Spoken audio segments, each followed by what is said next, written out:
All right, so DOGE dividend checks made payable to the American taxpayer. You might think it sounds great in theory, but it's not yet clear if DOGE will actually yield the savings that Elon Musk and President Trump predict, nor how those savings would eventually make their way potentially to our mailboxes. NewsNation political contributor, former chief of staff in the Trump White House, Mick Mulvaney joins me live once again. Hello, sir. Hello, Berman. I'm going to tell you what, we're going to make a really good House Freedom Caucus guy out of Joe Cleel yet. He's spot on that analysis. All right, so you mentioned the House Freedom Caucus. Bring me into how conservatives are thinking about this, because I thought I heard a couple things there. There's the argument of we're going to use DOGE to basically, and I don't want to get into the nitty-gritty here, but use DOGE to allow for bigger tax cuts. But then there's also the conversation of we're going to use DOGE maybe for a dividend check. What are conservatives thinking here, and should they be going down this line? Yeah, and I thought Kevin had a really good interview, by the way. I watched it this morning with Kelly Meyer and Kevin Hassett, and I thought the same thing, which is a tax cut check. I'm not really sure what that means, and that's fine.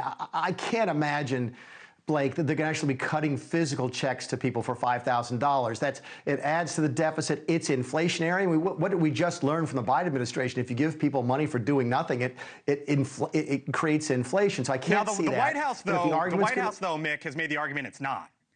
And I don't know how you can make that argument, but you think it is.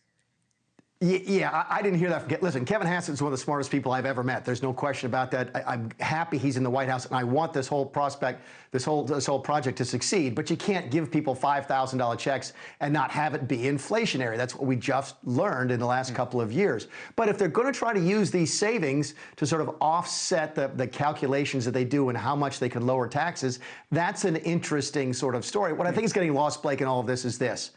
I don't think they found that much money yet. They haven't found enough money to make a difference. No, I don't. I mean, keep in mind, the tax bill is going to be hundreds of billions of dollars, and I haven't seen that type of performance yet from DOGE. It's there. They're making progress. I want them to succeed, but I think right now they're spending money they don't have. Speaking of money, man, it got brutal there on the corner of Wall and Broad today, Mick, as the president was talking about tariffs. The chart didn't go up and to the right. It went down and to the right, and there was a sell-off, and there's been a sell-off here in the last few days as the president gets closer to this deadline and keeps talking up tariffs. When he sees the market do that, does it spook him at all, Mick? Or is he just dead set on using tariffs for how he believes they need to be used?